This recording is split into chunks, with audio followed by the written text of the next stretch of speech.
जबलपुर की एक सड़क जिसमें पानी निकासी रोक दी है, वो सड़क भी खुलवाऊंगा, चाहे मुझे भूख हड़ताल करनी पड़े, चाहे मुझे माननीय मोदी जी के दरबारे में जाके वहां पर आत्मदाह करना पड़े, चाहे हो कुछ भी जाए, मैं होने वाले कार्यों को कराऊंगा। इसीलिए मैं आपका नेता हूं और मैं आप लोगों से कहता हूं कि जो मेरा साथी है, जरूरत नहीं किसी सत्ता की। अब जिस समय चुनाव का समय आ रहा, कहीं नहीं जाना वोट देने और लेने। जो सच्चा अगर कांग्रेस और भाजपा या तमाम कोई भी संगठन ईमानदार नेता को लाएगी तो वोट देने के लिए लाइन में खड़े होंगे, नहीं तो हम वोट का विरोध करेंगे। हम बताएंगे साथियों, जब लोकतंत्र जागता है, सोचो अभी हम थोड़े लोग हैं, जिस दिन 1 लाख लोग इस देहरादून की धरती पर खड़ा होगा, आप बताइए क्या सरकार ईमानदारी से चलेगी या नहीं चलेगी? बताइए आप, चलेगी या नहीं चलेगी? तो हमें ईमानदारी से सरकार चलाने के लिए लोकतंत्र में लोग इकट्ठे करने हैं। उसके अलावा अभी एक कलियर से विधायक कांग्रेस का, उसके सालों ने जिस प्रकार किसानों की जमीनों को का रास्ता रोकने का कार्य करा, मैं धन्यवाद करता हूं इंस्पेक्टर सकलानी साहब का, मैं धन्यवाद करता हूं एसएसपी हरिद्वार साहब का।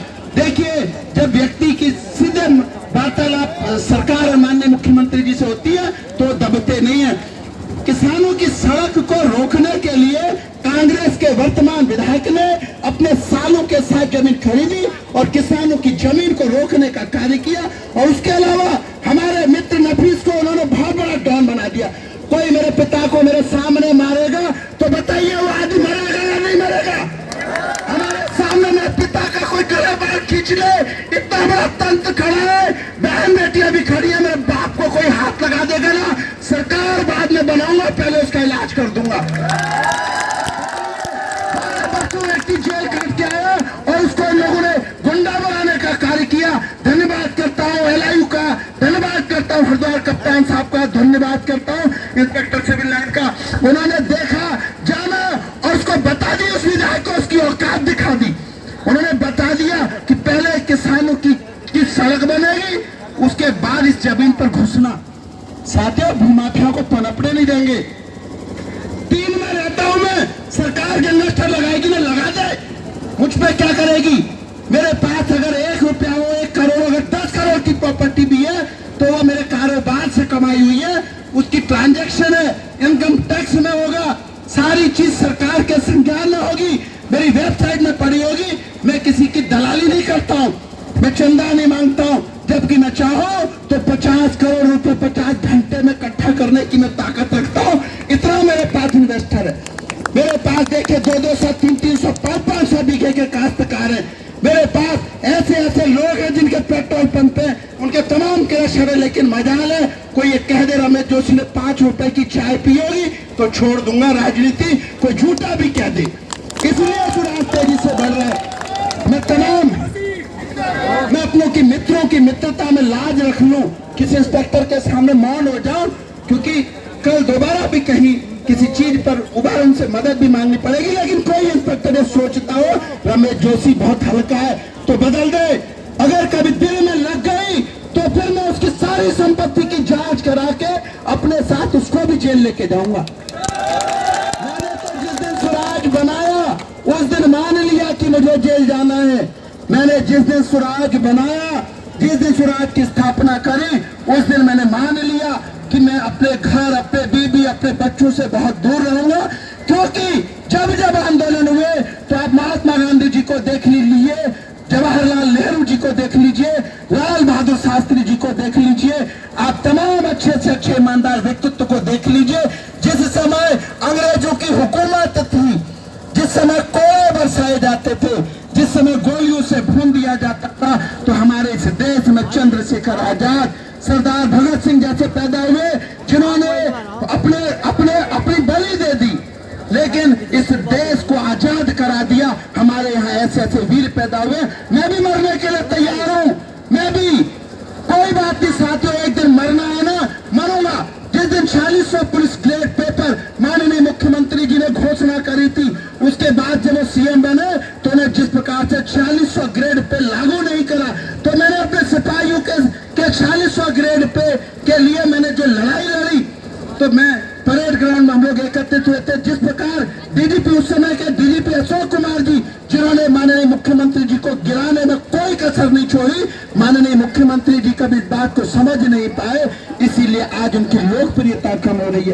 बेरोजगारों पर लाठीचार्ज किसने किया?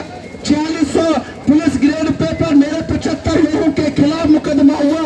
अगर मैं इतनी ताकत से नहीं बैठा होता, अगर मेरे पीछे इतने बड़े बड़े अच्छे वकील नहीं होते, मेरे पीछे मेरे कार्यकर्ता नहीं होते, तो ये मुझे फांसी के फंदे पर चढ़ाने में कोई कसर नहीं करते।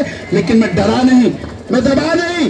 मैंने और हमारी पत्नी श्रीमती कावेरी जोशी ने जेल काटी जब हमने स्वराज की स्थापना करी। हरीश रावत जिस समय मुख्यमंत्री होते थे, अपनी पत्नी को चुनाव लड़वाना चाहते थे, और मैं सत्य के साथ हूं। आज हरीश रावत जी ने क्या दिया इस प्रदेश को, बताइए। आप लोगों को दिया, आप लोगों ने अपनी जान दी, कुछ दिया हरीश रावत जी ने। आज खानपुर विधायक उमेश शर्मा ने जिस प्रकार अपनी ब्लैकमेलिंग के दम पर इतना अपने आप को विधायक बना दिया, कहां से आया पैसा? आइए सामने कीजिए, मेरा मैं दिखाऊंगा। इस उत्तराखंड का धरती पुत्रों, हिमालय पुत्रों, प्रदेश को बचाने के लिए किसी भी हद तक चला जाऊंगा, लेकिन ब्लैकमेलर को आपको आगे नहीं पनपने दूंगा। इस प्रदेश के लिए जिएंगे जिस प्रकार उन्होंने अपने तमाम जो अधिकारी थे वीडियो कॉल कर दी। देखिए ये जनता है, मैंने कभी वीडियो कॉल नहीं करी। अगर कोई अधिकारी मेरा होगा तो आप काम करवाया होगा, समाज को नहीं बताओगे कि ये अधिकारी मेरे साथ है। मैंने कभी किसी, मेरे 34 IAS, IPS, PCS, UPS inspector मेरे दोस्त हैं जो मेरे दिल की धड़कन है, और मैं उनके दिल की धड़कन हूं। लेकिन कभी किसी के साथ फोटो फेसबुक पर नहीं डाली, कभी किसी को ये नहीं बताया कि ये है मेरी ताकत, कभी दिखाया। आज अगर विधायकों से टक्कर ले रहा हूं तो मां भगवती की कृपा है, कोई तो मेरे पीछे खड़ा होगा, कुछ तो होगा। ऐसे लड़ रहा हूं क्या सरकार से? सरकार से ऐसे नहीं लड़ा जाता। सरकार से लड़ने के लिए सरकार के बराबर बनना होता। सरकार तो नहीं हूं, सरकार से कम भी नहीं हूं। और मैं आप लोगों से कहता हूं, आप लोग भी इसी एनर्जी को जुटाइए, दीवानों की तरह मोहब्बत कीजिए अपने कार्यकर्ताओं को। अरे कोई बात नहीं, मुकदमा होगा, लाठीचार्ज होगा, और क्या होगा? जेल चले जाएंगे।